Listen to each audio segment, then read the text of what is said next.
sofa with Laura from Laura Epitome Styling on Instagram. So Laura, how did you get into interior design? Well, that's a very good question.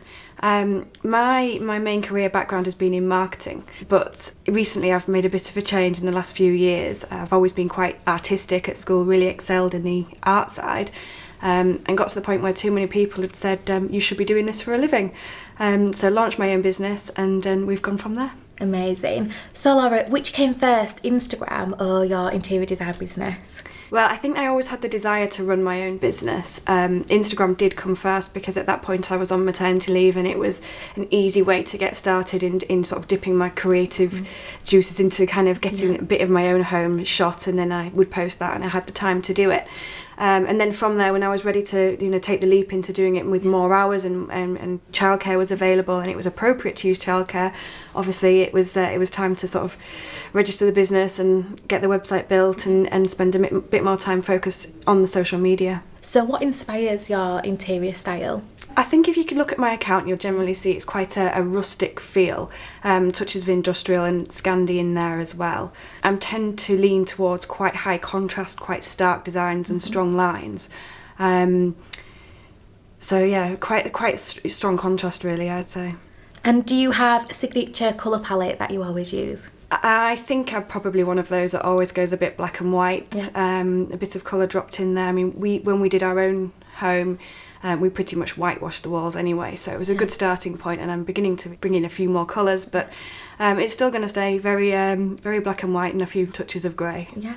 So because your colour palette is quite neutral with the contrast of the black, would you say that you're colour confident? I like a certain tone of colour, so if I can pick at colours for my own clients, I can often go into somebody's home and I'll look and I'll just feel like the colours are maybe too insipid, or they've picked from a paint chart which isn't quite got the depth of colour which some of the other brands do in paint.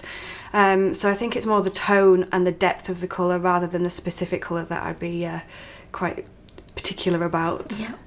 So do you have a particular paint brand that you really love? I think there's a few paint brands, and as I'm learning more and more, as I'm sort of working in the industry in terms of the actual pigment content of the paint, that's something that I'm learning a lot about. I'm quite used to using Farrow and Ball. I think Little Green Paint Company are coming up really well as well. A lot of people say that people dress like their interiors. Do you think there's any truth in that?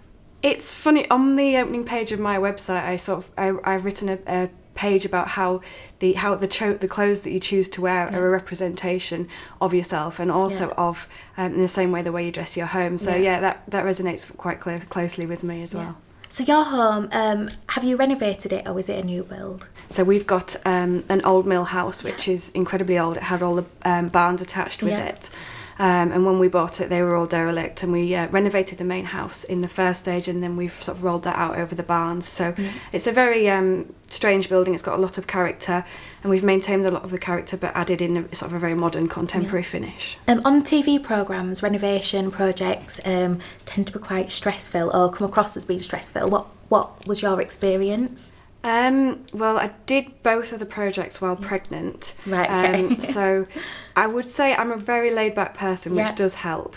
It can be stressful. I'm lucky enough to have my husband's a builder, so a lot of the work was being done by people that we knew and trusted and were very good at their trades. But I have to say we did get towards the final weeks of the pregnancy and had to throw quite a few men at the project. Have you ever lived in a new build home before? Yeah, our first house was a new build. It wasn't brand new. It wasn't off plan. It wasn't a brand new one, but I think it was about 10 years old when we bought it. Yeah. So I've experienced from new build, and then we had a 1930s property, which is another renovation and extension, and then allowed us to kind of move on to the bigger renovation that we've just done. Is your home at the moment your forever home, or do you think that have you got bigger plans? Or I could always be swayed by a project. I think it probably is a forever home. It's taken a long time, and we're still not really quite finished. But then, itchy feet and the bug for wanting to do another renovation, it might take over at some point. So you've got a lot of following on Instagram. Do you get a lot of questions on there? And if you do, what are kind of the top questions that you get asked? I think the majority of people, if they see something in the home or in a project that I'm doing, they'll obviously, a lot of people say, "Where's it from? Yeah. Where's it from?" We do do my best to tell people where things are from. Yeah. Or the biggest one is, what's the paint colour that you've used on that wall? Yeah.